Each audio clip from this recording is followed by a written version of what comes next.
Senhor, em nome de Jesus, nós te louvamos, te bendizemos, te agradecemos por tudo que o Senhor fez até este momento, toda oração, todo louvor, todo tempo de comunhão, e que o teu Espírito agora, Pai, em Cristo Jesus, possa conduzir o Esdras, Senhor, que ele venha falar não aquilo que vem da sua alma, mas aquilo que vem do teu Espírito, Pai, que seja uma palavra que transforme, que cure, que liberte, uma palavra que venha do teu trono, Senhor, para edificar a cada um nesta manhã que está aqui, ou que está nos assistindo, Senhor. É o que eu te louvo e te agradeço em nome de Jesus. Amém. Aleluia. A paz, irmãos. Amém? Cadê? Tá todo mundo me ouvindo bem? Tá meio xoxo? Paola? Vamos lá. Eu tô com a voz fraca também. Bom, vamos lá. Bom dia para você. Bom dia para você que está aqui. Bom dia para você que está em casa.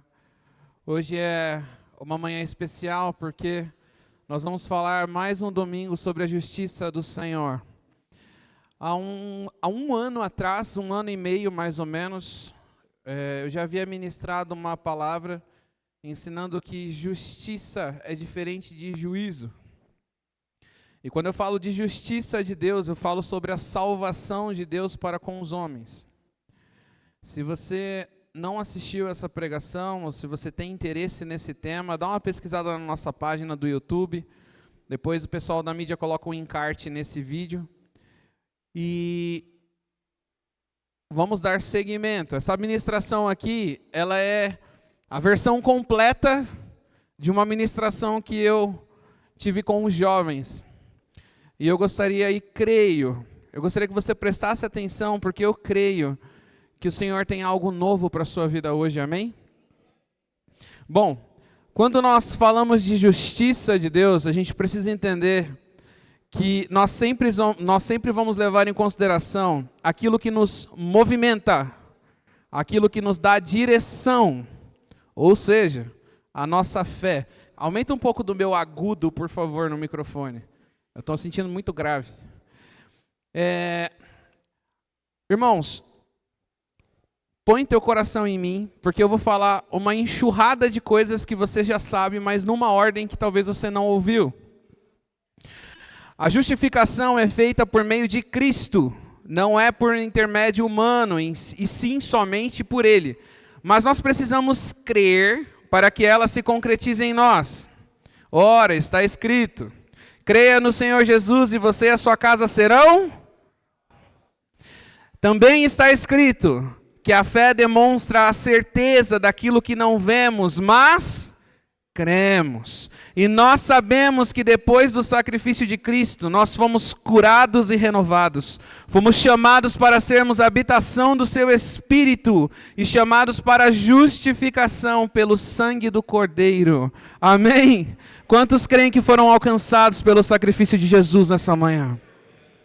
Eu não sei como você entrou neste lugar, mas eu sinto uma atmosfera muito grande da graça do Senhor, de renovo. O Senhor quer tocar em nossas vidas nessa manhã. Com essa certeza, ou seja, a nossa fé, nós podemos mover algumas montanhas que se levantam em nossas vidas. Podemos enfrentar as multidões dos problemas, nós podemos enfrentar as adversidades, e tudo isso que nós enfrentamos é para que o toque de Cristo alcance as nossas vidas. Essa palavra, ela tem um tema chamado Jesus transforma.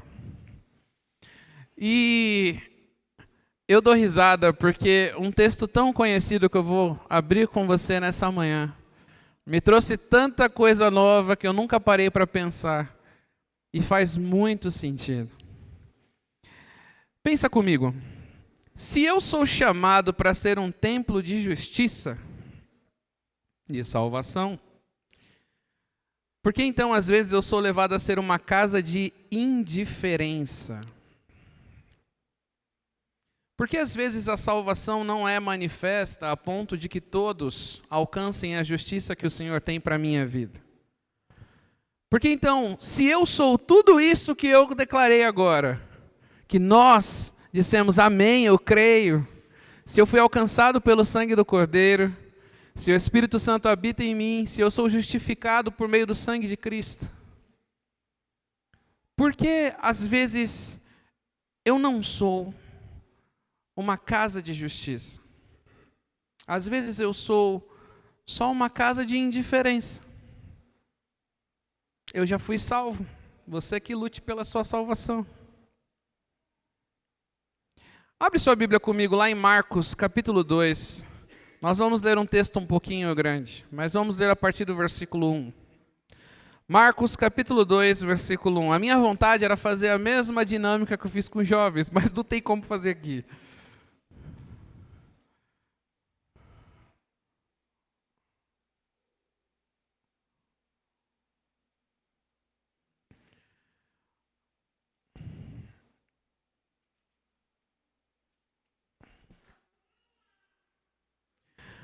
Marcos, capítulo 2, versículo 1, nós leremos do 1 ao 12. Diz assim: Dias depois, quando Jesus retornou a Cafarnaum, a notícia de que ele tinha voltado se espalhou rapidamente.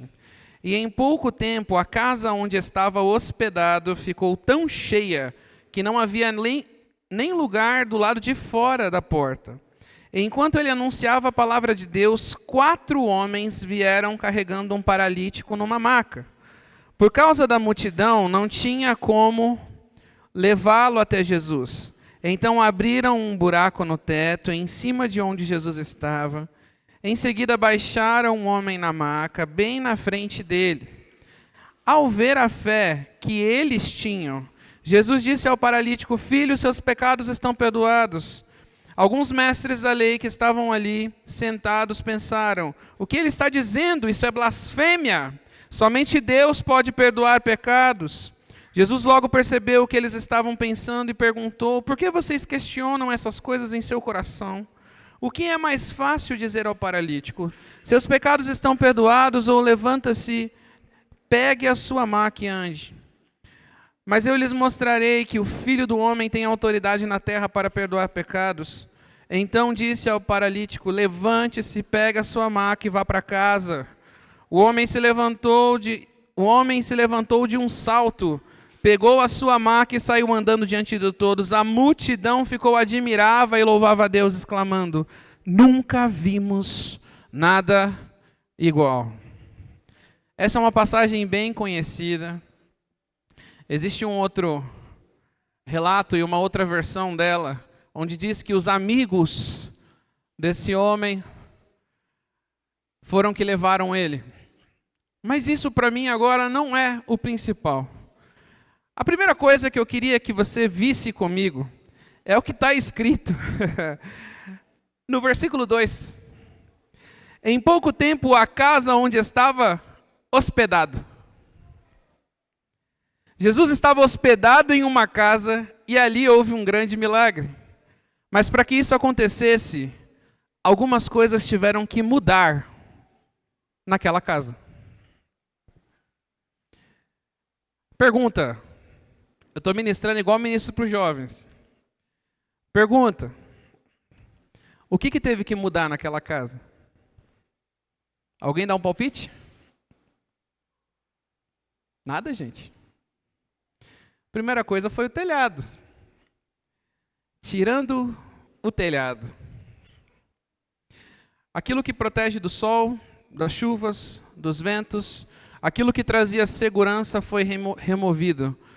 Quando nós permitimos que o nosso telhado seja removido e abrimos os nossos olhos para enxergar mais do que a proteção aparente, podemos ver aquilo que surgiu, aquilo que precisa de transformação. Irmãos, telhado, você pode traduzir como quiser, mas a função de um telhado de uma casa é proteção. Aquilo que vem de cima não pega o que está embaixo. O sol não castiga quem está embaixo. A chuva não molha quem está embaixo. E quando eu digo para você que o telhado precisa ser removido e aí a gente consegue olhar aquilo que precisa ser visto, é porque às vezes, assim como aquele paralítico, nós colocamos em cima da nossa proteção as nossas debilidades. Sabe aquela questão muito simples? Olha, eu tenho dificuldade em me organizar financeiramente. Em vez de buscar a atenção do Senhor e esconder, abrigar a minha dificuldade para que eu possa trabalhá-la, eu abrigo tudo para que eu não veja ela. Algumas famílias, às vezes, têm o hábito de ter alguns problemas peculiares. Problemas entre pais e filhos, problemas entre marido e mulher, problema entre irmãos, problemas entre amizades. E em vez de você tirar o seu telhado de proteção, o seu escudo, e deixar com que Jesus exponha o que você precisa de transformação, você simplesmente reforça o seu telhado. Quando nós entendemos que nós não podemos ser justificados enquanto cremos que a nossa própria proteção é aquilo que nos dá alicerce. Quando nós entendemos isso, as coisas começam a mudar. Irmãos, existe uma passagem na Bíblia que demonstra isso que eu estou falando. E essa passagem é João 3. Eu não vou abrir, mas é uma passagem conhecida. Conta a história de Nicodemos, um encontro com Jesus Cristo. E Jesus começa a ministrar ao coração de Nicodemos, falar com ele. Nicodemos se espanta quando Jesus diz que é necessário nascer de novo. E ele diz: mestre, mas como é possível que eu volte para a barriga da minha mãe? E Jesus responde para ele: olha, você que é um mestre na lei não sabe isso? Você que tem domínio disso, você que demonstra segurança, você que é o telhado de muitos, não sabe disso?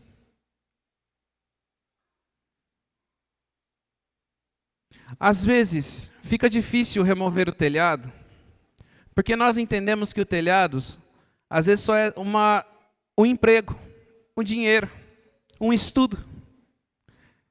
Mas e quando você se usa de telhado? E quando a sua proteção está em você? Você diz que está em Deus, mas está em você. O que acontece? Na sua casinha, no seu ser, qual telhado tem te protegido até hoje? O que você construiu, ou o que Jesus preparou para você? O que você tem feito tem realmente demonstrado que um milagre vai acontecer hoje na sua vida? Ou você só tem escondido e se escondido do milagre que o Senhor quer realizar hoje na sua vida? Vamos alongar. Segunda mudança na casa. Alguém se arrisca?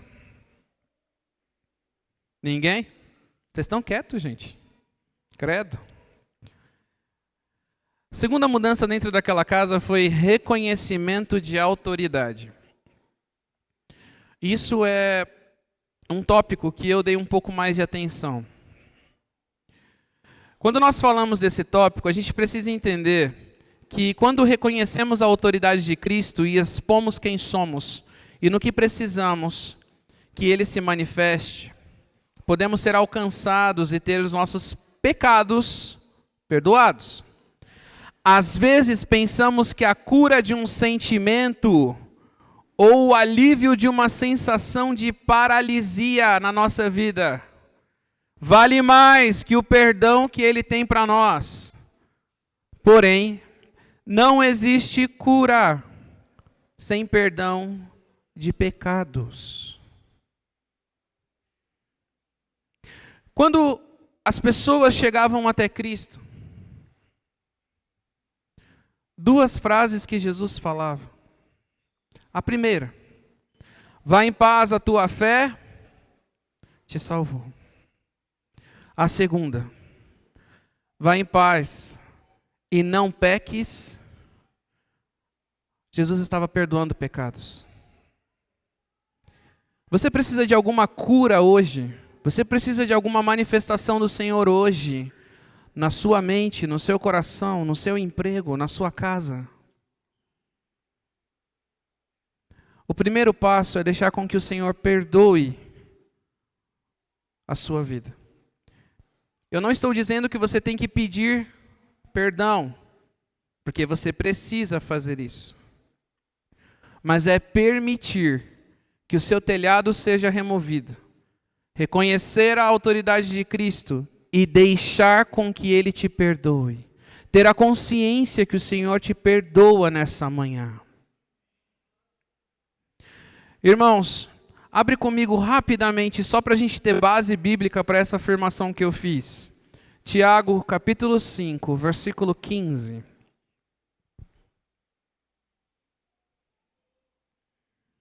Essa é uma outra passagem muito conhecida.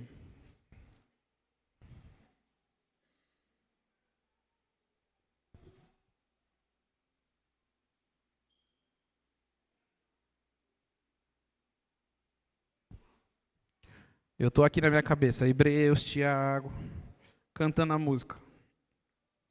Tiago, capítulo 5, versículo 15. Essa oração de fé curará o enfermo, e o Senhor o restabelecerá.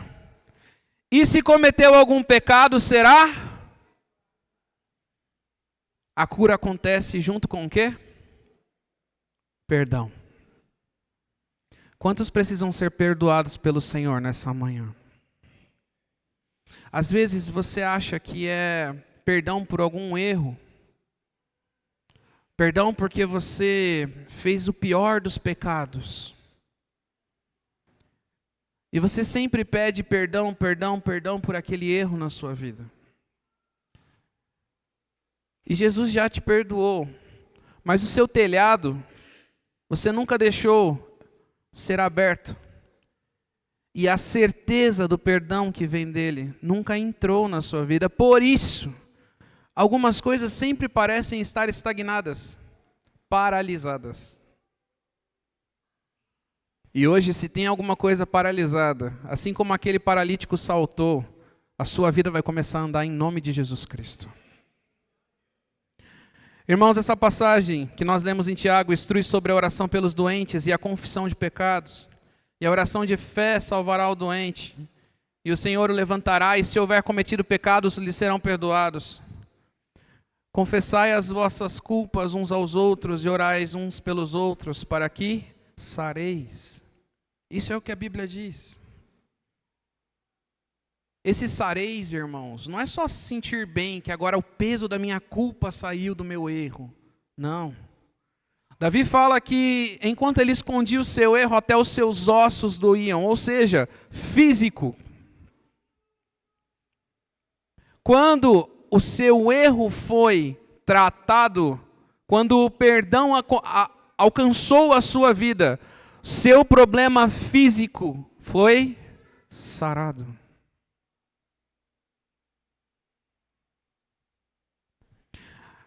Bom, se você quer ver a atuação do Senhor Jesus na sua vida e no seu lar, você precisa liberar. Eu escrevi em espanhol, gente. Você precisa liberar a cadeira de chefe da casa. E isso não estou falando só com os homens não, tá?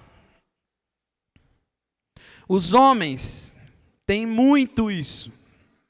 Ser criado para ser aquele que auxilia, ou aquele que provê, aquele que domina, aquele que não deixa faltar, aquele que traz segurança, aquele que estabelece autoridade, e está tudo certo. Só que você foi criado para fazer isso dentro da sua casa terrena, na sua vida. Homens de Deus, vocês precisam ser como João Batista. Não sei de onde vem, não sei de onde vai, mas eu vou por onde o vento do Espírito sopra. Quem decide o seu caminho e a sua ação tem que ser o Senhor. E mulheres que estão aqui, também, vocês foram às vezes educadas e ensinadas a serem aquelas que auxiliam seus maridos, aquelas que conseguem deixar a sua casa em paz, ser aquela que educa bem os filhos. Ainda brinco, né? Tia Jaque que fala muito essa frase, eu acho que é de um pastor da internet, fala assim: mamãe feliz, casa feliz. Mamãe com raiva, entende? Mas mamães e mulheres que ainda não são mamães, a cadeira de decidir o que acontece dentro do seu lar, de acordo com aquilo que você pode fazer, não é sua.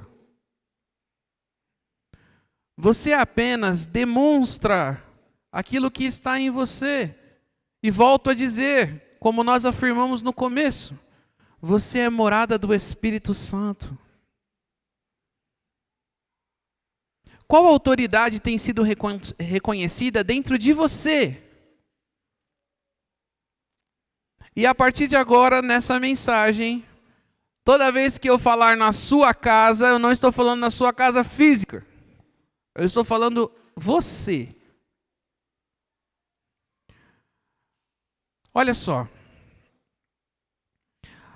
A gente é ensinado, homens e mulheres, a serem assim. Mas a gente não é ensinado a dar o controle a Deus, sem criar ilusões ou expectativas. Aqui que está o segredo, a chave. Pais que estão aqui, que têm filhos que já entendem, no caso a minha ainda nem entende direito as coisas. Vocês ensinam seus filhos como? Quando Deus falar, você obedece. Olha a historinha de Samuel. Quando você precisar de alguma coisa para Deus, pede para Ele que Ele te dá. Já criou uma expectativa. A cadeira de autoridade não é do Senhor. É dele quando Ele orar. Porque Ele quer que o Senhor faça. E agora? Entende? A gente não é educado a pensar dessa maneira. Eu dou a cadeira de autoridade para Deus não esperando que Ele faça alguma coisa. Eu dou a autoridade para Ele porque eu sei que tudo que Ele faz é bom e agradável. Tudo que Ele faz vai ser bom para a minha vida. Eu não posso criar uma expectativa achando que os meus problemas serão solucionados. Às vezes a gente bota Deus contra a parede e eu sei que isso é um jargão, já virou uma palavra, uma frase banalizada entre os cristãos. Mas esse tipo de pensamento é colocar Deus contra a parede. Você tem autoridade, Senhor, até onde eu permito. Aí você chega aqui e canta: o Senhor é onipotente, o Senhor tem toda a autoridade, te dou todo o domínio, Senhor. Você é um hipócrita.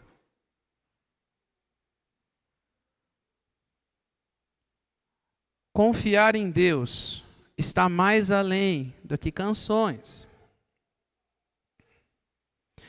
Sabe de uma coisa muito interessante?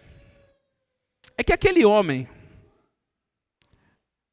teólogos de plantão, mostra para mim onde é que está escrito que aquele homem pediu para ser curado.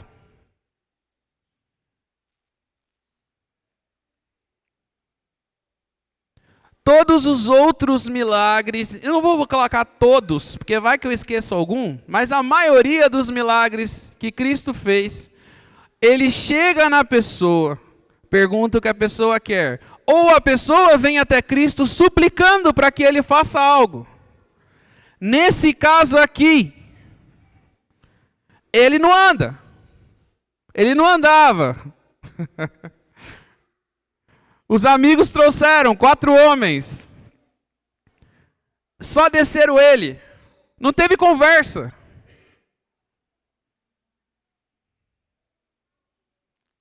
E agora? Sabe uma verdade? É que talvez, os homens que levaram aquele homem, os amigos dele, vamos dizer assim, acreditavam mais do que ele, que a cura seria alcançada. Quando na verdade aquilo que Jesus tinha para ele era o perdão dos seus pecados.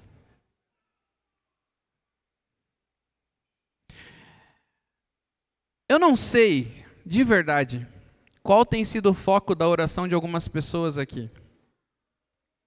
Ou qual tem sido o desejo de alguns de vocês.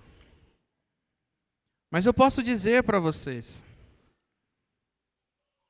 que se você tem amigos que te carregam até a presença do Senhor, mesmo quando você não sabe pedir ou dizer, seus pecados serão perdoados, porque a presença do Senhor se manifesta aonde tem 2 ou 3 no seu nome, reunidos em seu nome. Se a gente pensar nos textos bíblicos, sabe aquele versículo que diz: as más companhias corrompem e as boas companhias fazem o quê? Influenciam para as coisas boas. Eu quero ser uma boa companhia na sua vida nessa manhã. Irmãos, mas a pergunta que eu quero falar para vocês, que eu estou aqui até ansioso, estou tentando, é o seguinte: cadê o dono da casa que deixou a casa ser destelhada e ninguém falou nada? Jesus estava hospedado. Cadê o dono da casa que não se manifesta? Ninguém acha isso na Bíblia. Pensa você, me hospeda lá na sua casa. De repente, eu começo a fazer um louvor lá com várias pessoas e começa a chegar vários músicos. Sua casa enche. Que alegria, a gente está cantando ali para Deus. Mas talvez um amigo meu que é cantor, como eu conheço, é cadeirante. Não tem como entrar. Aí o pessoal vai lá e quebra o seu telhado e desce ele. Qual que vai ser o seu pensamento? E agora? Já pensou nisso? Irmãos, se fosse a sua casa, você aceitaria? Às vezes a gente não aceita nem que a gente conhece, quanto mais pessoas de fora. O domínio de toda e qualquer situação precisa estar com Cristo, para que nós não nos frustremos ao vermos algumas coisas serem destruídas na nossa vida.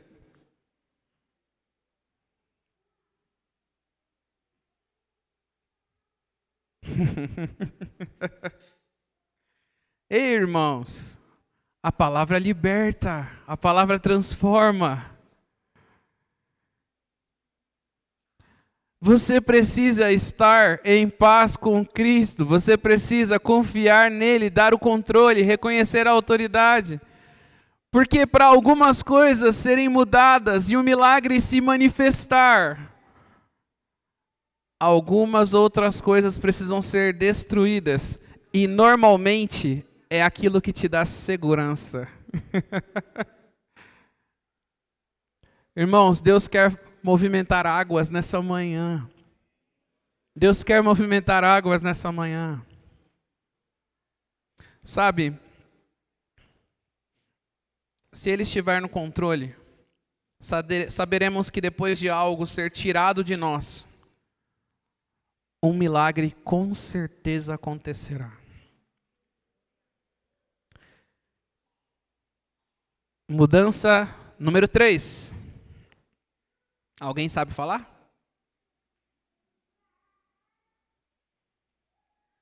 Vamos, irmão, vocês não dão nem um chute. A mudança número 3 é a seguinte. Leia comigo o versículo 2 novamente.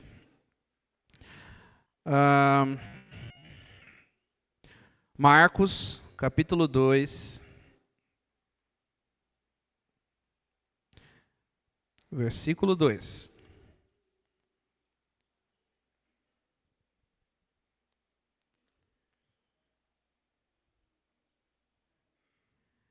Em pouco tempo, a casa onde estava hospedado ficou tão cheia que não havia lugar do lado de fora da porta. Só até aqui. A casa onde ficou hospedado. Sabe qual que é a terceira mudança que tem que acontecer na sua casa? Lembrando que eu falei que não é mais casa aqui física. É casa aqui. Você. É que a sua casa de hospedagem do Espírito Santo precisa se transformar em habitação do Espírito Santo. Casa de hospedagem precisa ser a casa do milagre. E esse é um ponto delicado que eu gostaria de trabalhar com você nessa manhã.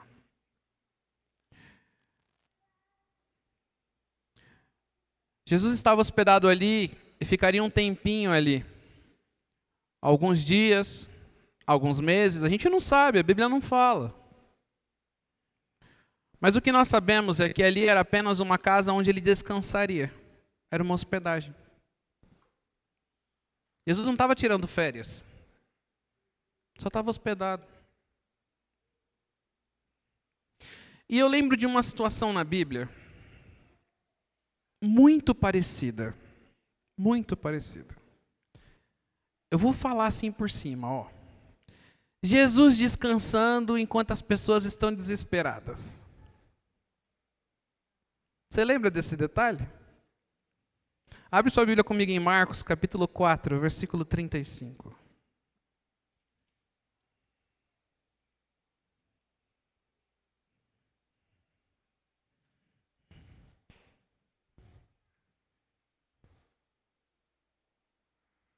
Marcos 4, 35.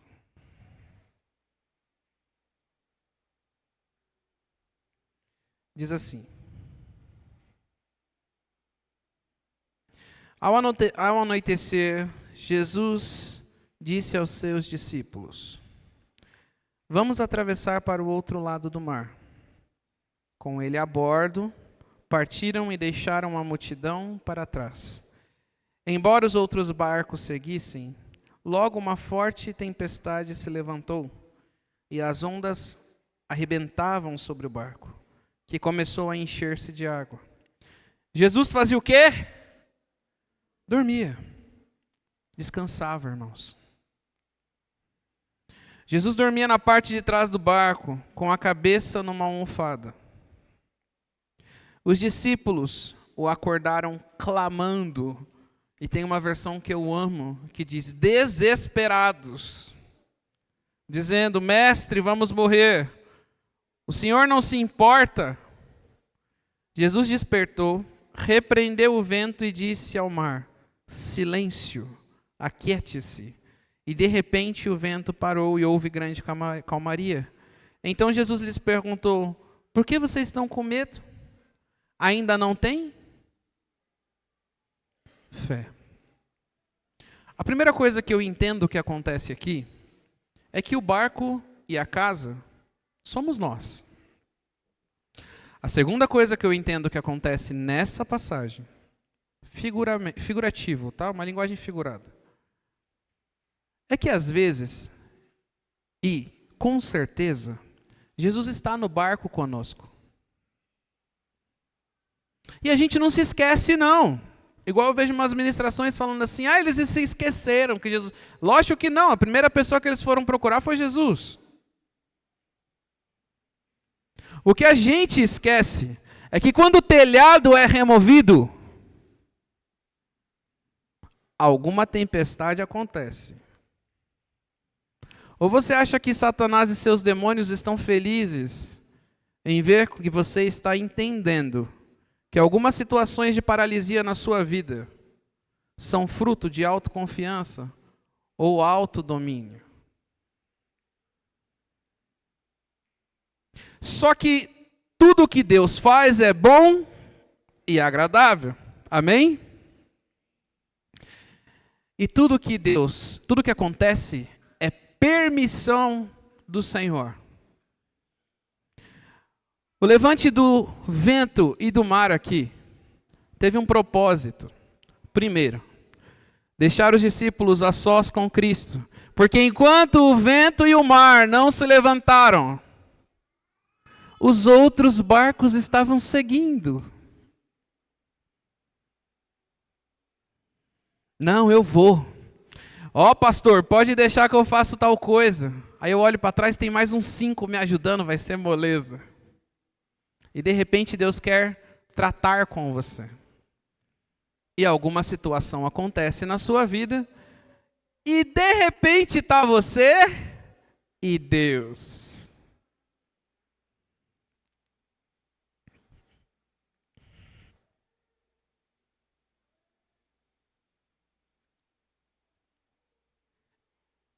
E você faz o quê? Você entra em desespero. O que você faz? Você vai clamar a Deus, você não está vendo que eu vou morrer? O Senhor não está vendo que eu não aguento mais essa situação na minha vida? O Senhor não entende o peso que eu estou carregando? As palavras que eu ouvi, Senhor. O Senhor não vê, Senhor, que as minhas ações têm um propósito. O Senhor não está entendendo o que está acontecendo. Jesus saiu do barco em algum momento? Não. E quando você pede ajuda para Deus, Ele vai se manifestar. Ele vai agir. O problema está naquilo que Ele te fala depois. Se Deus está, se o Senhor entende que Ele não precisa se mover ainda, não é porque Ele precisa ver com que você peça, que você implore, que você grite, que você babe. É porque Ele entende e acredita que os seus filhos já têm fé o suficiente para se moverem. Ele não fez filhos para permanecerem paralíticos. Ele fez filhos para caminharem de fé em fé, de glória em glória, de vitória em vitória. Só que todas as vezes que você, ao se deparar com esse tipo de situação, entre em desespero, o problema não está em pedir ajuda para o Senhor Jesus, nunca esteve. O problema está na maneira como você diz que essa ajuda precisa acontecer. Porque aqui deu a entender que Jesus não se importava com eles. Mestre, a versão João Ferreira de Almeida, né, diz, não te sintais que morramos. O Senhor não sente nada por nós. Irmãos, nossa casa precisa ser mudada. Mas lembra que eu falei que as duas passagens são parecidas? E aqui eu vou para a conclusão. É o seguinte, nas duas cenas existia uma paralisia. Tanto na do paralítico, tanto aqui no barco. Nas duas cenas. Para os discípulos, no barco, o que paralisou foi o medo psicológico. Algo que não era físico. Algo que não se podia ver com os olhos, mas estava dentro deles. O desespero tomou conta e algo mexeu ali. Na outra, foi um paralítico. Você lê esse texto do paralítico, muito romântico. Vamos nos colocar no lugar do paralítico. A gente vai subir numa casa naquele ano lá, que não tinha nem escada direito. Vai te amarrar numa maca. Vai arrancar o telhado na sua frente, te amarrar com corda e vai te descer. Quem sabe Deus não faz alguma coisa? E você, paralítico, pode fazer alguma coisa? Não, porque você não anda, você não se mexe.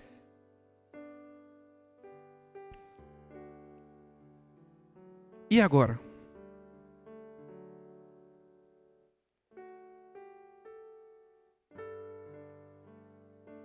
Algumas coisas precisam mudar na nossa casa, para que a gente pare de imaginar as situações como algo que elas não são. Imagina o desespero daquele paralítico se uma corda arrebenta, ou se escorrega, ou se está subindo o telhado e termina de cair. Paralítico de novo não dá para ficar. Irmãos, nas duas situações, algo estava segurando. O único obstáculo entre o paralítico e Jesus Cristo não era a multidão. Enfia isso na sua cabeça. Se nós nos aglomerarmos aqui no canto da igreja, colocarmos a minha filha sentada ali, e eu falar para vocês, fecha o caminho porque eu quero passar, e eu não posso chegar nela, a gente vai fazer um experimento. Eu posso empurrar vocês, eu posso fazer o que for, eu não vou conseguir passar. Agora troca minha filha pela fonte de água viva, coloca Jesus ali.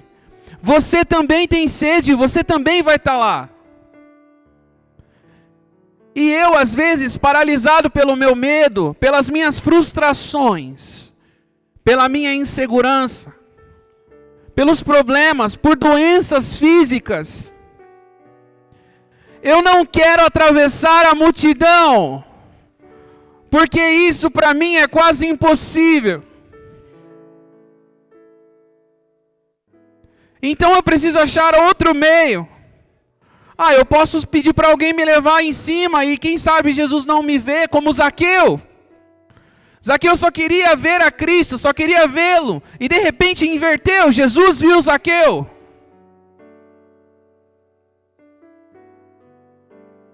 A única coisa no caminho daquele paralítico era o bendito do telhado. Porque os amigos estavam dispostos, nem que fosse para carregá-lo em cima dos ombros. A multidão não era problema. Para de falar que a multidão é problema na sua vida. Para de falar que as pessoas não conseguem entender aquilo que você precisa.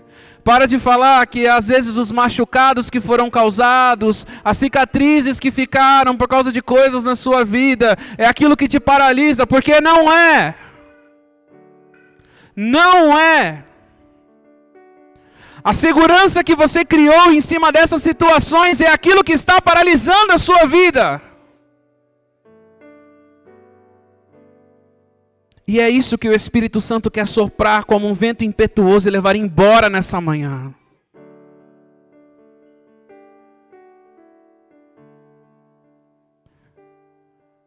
Irmãos, talvez Jesus precise mudar a nossa mente e a nossa realidade. Talvez o Senhor Jesus precise hoje modificar algumas coisas.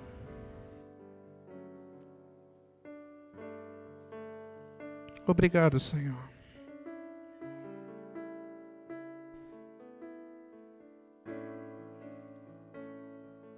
Obrigado, Senhor.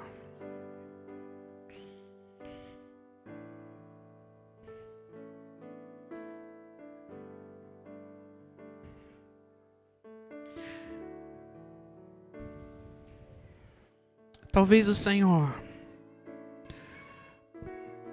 precise transformar a casa de uma hospedaria A casa que você só tem deixado o Senhor descansar. Eu sou cristão, mas eu continuo tocando a minha vida, eu continuo fazendo do meu jeito. Mas o Senhor mora em mim. Ele está hospedado em mim. Olha que legal.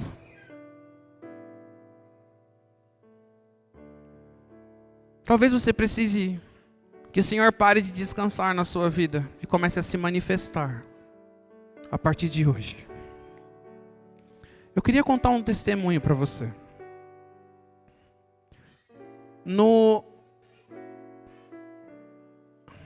Agora eu não lembro se foi em janeiro ou se foi em fevereiro.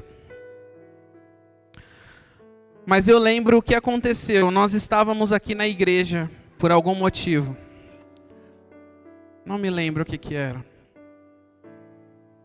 E eu e a Gleice tinham acabado de mudar para Mogi, assim, não fazia muito tempo que a gente tinha mudado. Mas foi nesse ano. A Radassa já tinha nascido.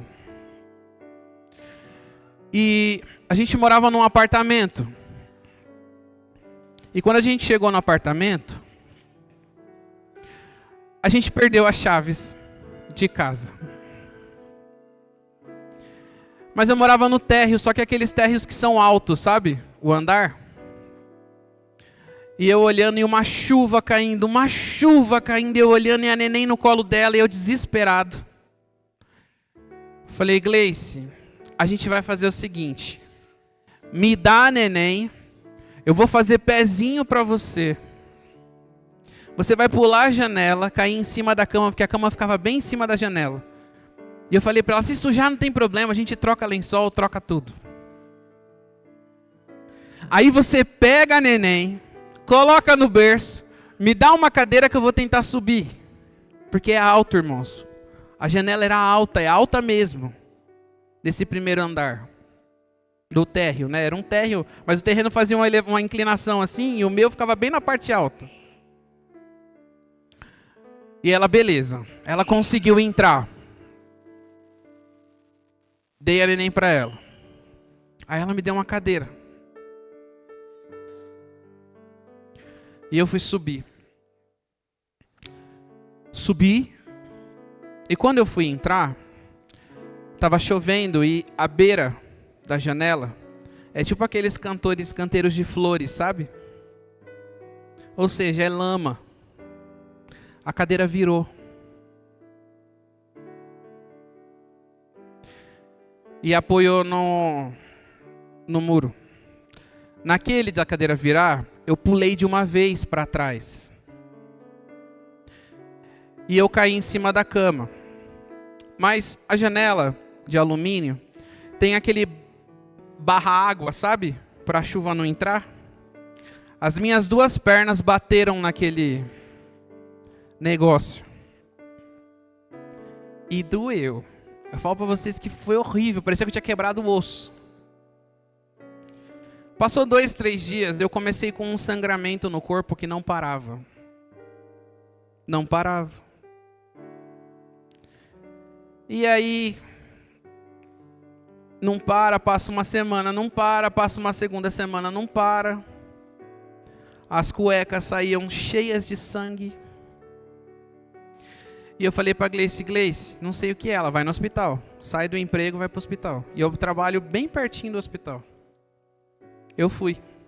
Chego no hospital, morrendo de vergonha. Falei para a doutora, não sei o que acontece. Eu tô com sangramento, assim, assado. Ela falou assim, deixa eu te fazer umas perguntas. Você teve algum acidente recentemente?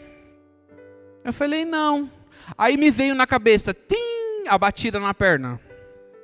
Falei, olha, aconteceu uma situação assim, assado, eu bati as pernas. Ela falou, você bateu as duas pernas aonde? Aí eu mostrei. Ela falou, eu posso te examinar? Falei, pode. Me examinou.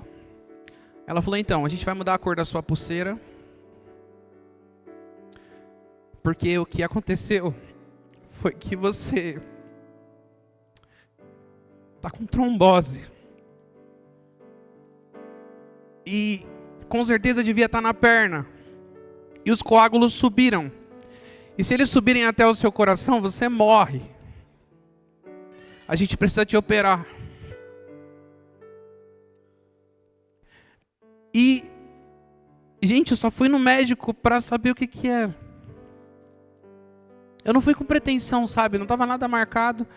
Aí eu entrei em desespero e eu não conseguia falar com a Gleice. Que aquele hospital, o sinal de celular é horrível. Aí eu peguei e falei assim, eu vou ter que avisar elas, né? Mandei uma mensagem para ela desse jeito, irmãos. Gleice, o médico falou que eu tô com trombose, eu vou entrar na sala de cirurgia.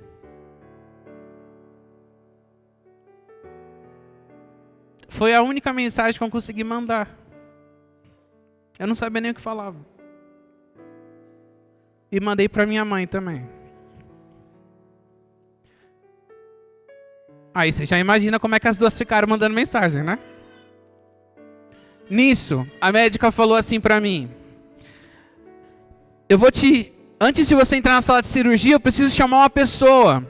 Porque a médica cirurgiã-chefe aqui, responsável pelo Alto Tietê inteiro, está aqui hoje à noite. Quem sabe ela não consegue te atender, porque ela é especialista nesse tipo de caso.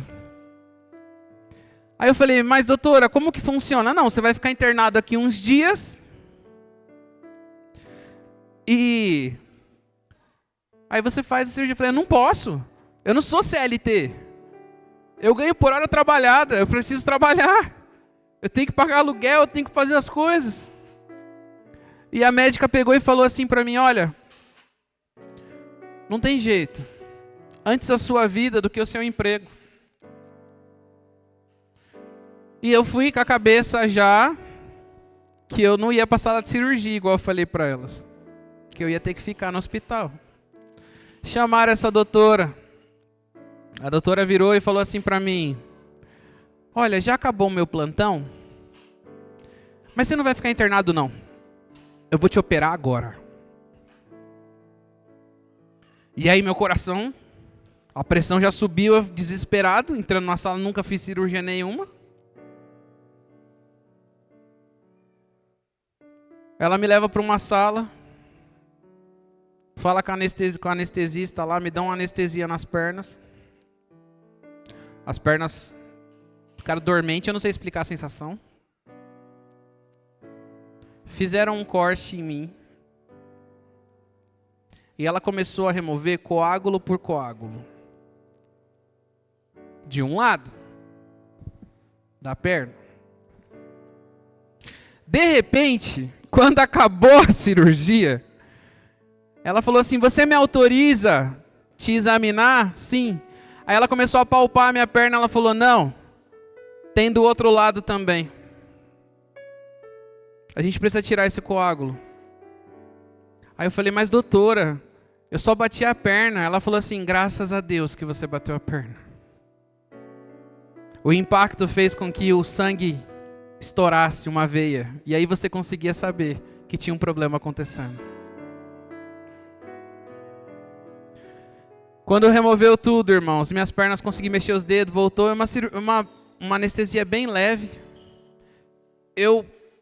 Ela falou assim pra mim, ó, eu te dou alta se você conseguir andar, se vestir e andar. Aí eu me vesti, tô andando normal. Doía, irmãos. Nossa, que dor insuportável. Doía. E aí eu tô andando normal. Nem chorei, não fiz nada, rindo com ela, mordendo o lábio por dentro assim, ó. Porque eu não queria ficar naquele lugar, eu queria ir embora. Passou umas medicações, saí. Quando eu saí, um monte de mensagem da Gleice, um monte de mensagem da minha mãe, um monte de...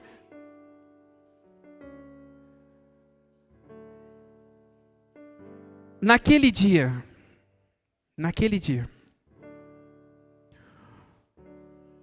quando eu fiquei sozinho,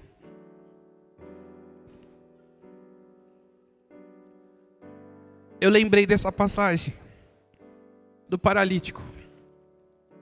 E Deus falou comigo. E aí, você vai deixar eu remover o telhado ou não vai? Irmãos, eu estava trabalhando de um jeito que eu não parava em casa, não fazia nada, não conseguia, porque eu precisava de aluno, precisava de trabalhar, precisava cantar, precisava fazer evento, precisava não sei o quê.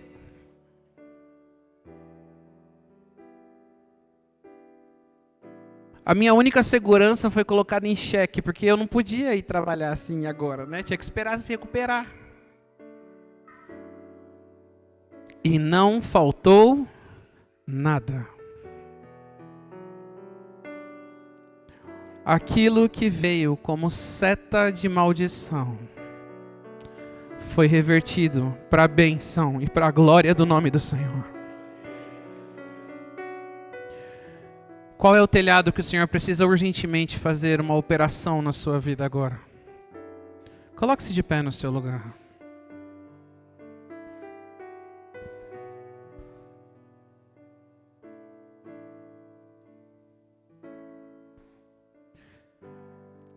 Quem aqui quer viver essa transformação do Senhor sobre a sua vida?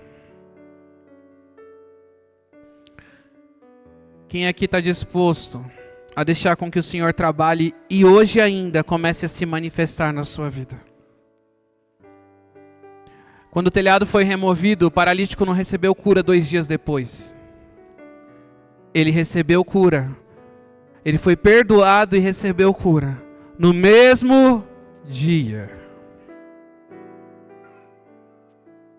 Quando eu permiti, porque eu podia falar, para tudo, eu quero minha esposa aqui, eu não vou fazer nada sozinho. Quando o Senhor falou comigo, e eu permiti, a cirurgia que podia demorar dias, semanas, foi no mesmo dia.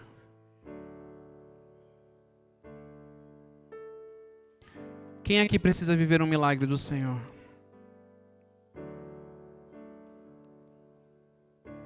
Feche os seus olhos por esse tempo.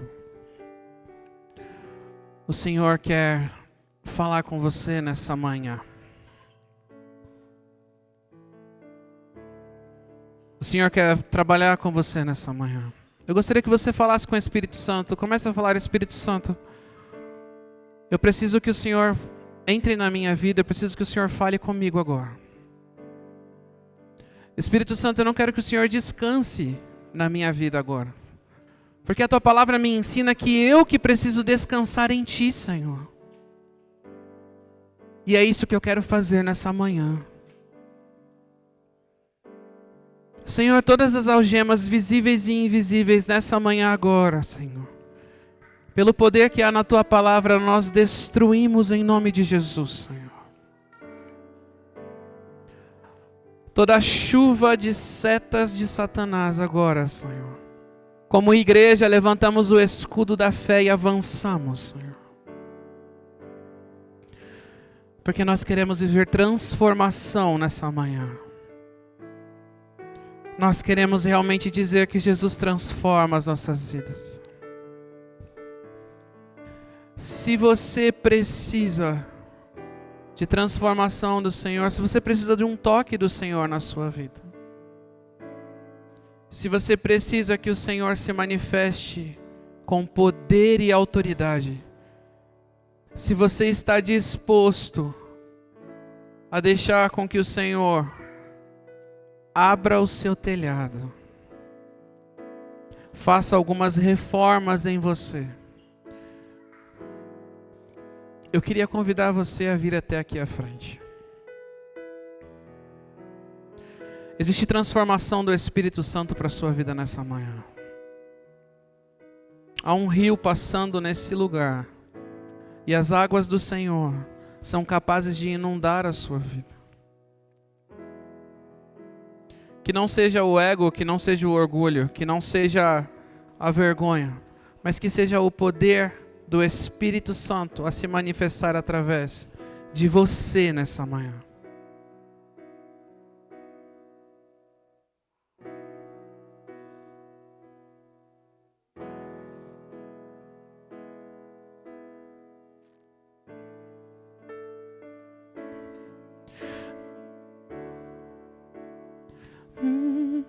E quando tudo diz que não, Sua voz me encoraja a prosseguir. Quando tudo diz que não, ou parece que o mar não vai se abrir. Eu sei que não és tão só, e o que dizes sobre mim não pode se frustrar. Venha em meu favor e cumpra em mim o teu querer, o Deus do impossível.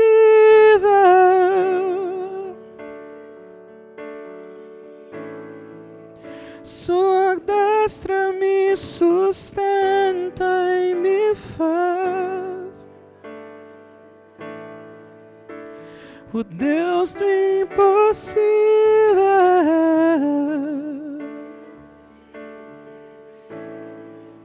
Sua destra me sustenta e me faz Deus do impossível.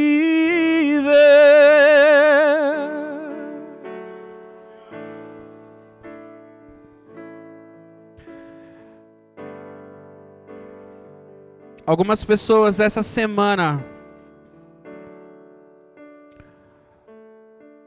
vão começar a viver transformações do Senhor sobre a sua vida.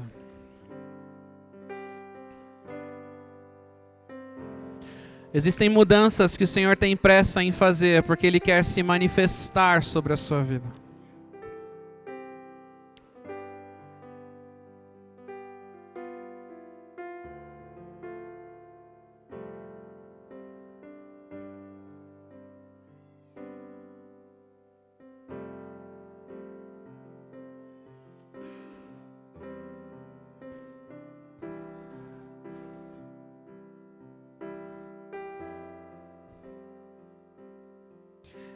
Existem curas que não acontecem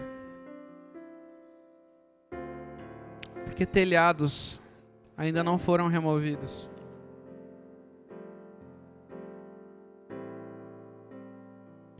Existem medos que ainda paralisam. E essa semana, eu creio que ainda hoje, o que liberta, irmãos, não é uma oração, é a palavra. Ainda hoje, estruturas serão modificadas. Existe renovo do Senhor para a sua vida, para a minha vida. Existe transformação do Senhor para as nossas vidas nessa manhã. Pai, nós agradecemos por esse tempo. Te louvamos, Senhor, porque sabemos que todas as coisas cooperam para o bem daqueles que te amam, Senhor. Por isso, nessa manhã, faz valer em nós, Senhor, a segurança de estarmos contigo. Faz valer em nós, Senhor, a segurança de estarmos descansando em Ti, Senhor. Toma o controle das nossas vidas, o controle dos nossos pensamentos. Toma, Senhor, a direção, Senhor, das nossas vidas, Pai. Toma, Senhor, a estrutura das nossas casas e faz segundo a sua vontade, Senhor. Executa o teu querer e a tua obra, Senhor, de acordo com aquilo que o Senhor espera sobre nós. Mas não nos deixa permanecer da mesma maneira, Senhor. Muda-nos, Senhor. Nós queremos viver para Ti, nós queremos estar em Ti, Senhor. Aleluia. Você pode dar uma salva de palmas ao Senhor?